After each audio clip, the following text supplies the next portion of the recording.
e a entrega de alimentación que empezamos. O hall da Casa Consistorial foi o escenario no que se desenvolveu o acto de entrega da primeira edición dos distintivos Benestar Social 2022, uns galardóns cos que o Concello pretende recoñecer a labor social e de voluntariado no municipio. Os distinguidos desta primeira edición foron Teresa Romero e Belén Artime pola súa labor dentro de Cruz Vermella, a empresa Gealsa polo seu apoio a persoas na realización de actividades e tamén na promoción da inclusión. O Club de Piragüismo Rías Baixas polo impulso ao deporte adaptado, a Cáritas como entidade social polo traballo diario para a cobertura das necesidades da veciñanza do municipio, e a Marisa Lojo, presidenta da Asociación Española contra o Cancro de Boiro, a que se lle concedeu o distintivo por méritos extraordinarios pola súa traxectoria de décadas á fronte da entidade. No acto tomaron parte tamén diversas autoridades, entre elas o alcalde José Ramón Romero e a directora xeral de Xuventude, Participación e Voluntariado, Cristina Pichel.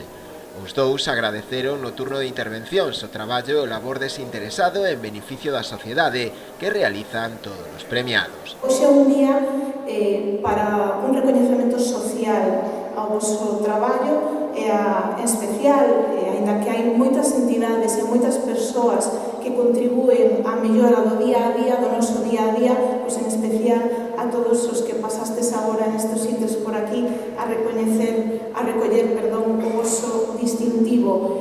E o que nos toca a nós como institucións é agradecervos ese traballo e ese compromiso diario e esa man tendida que tedes sempre para axudar a quen máis o necesita no momento que máis o necesita.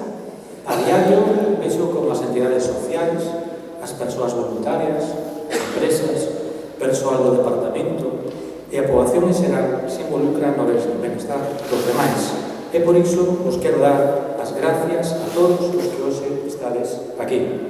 Sodes un exemplo e merecedes toda a nosa gratitude e admiración. Moitas gracias.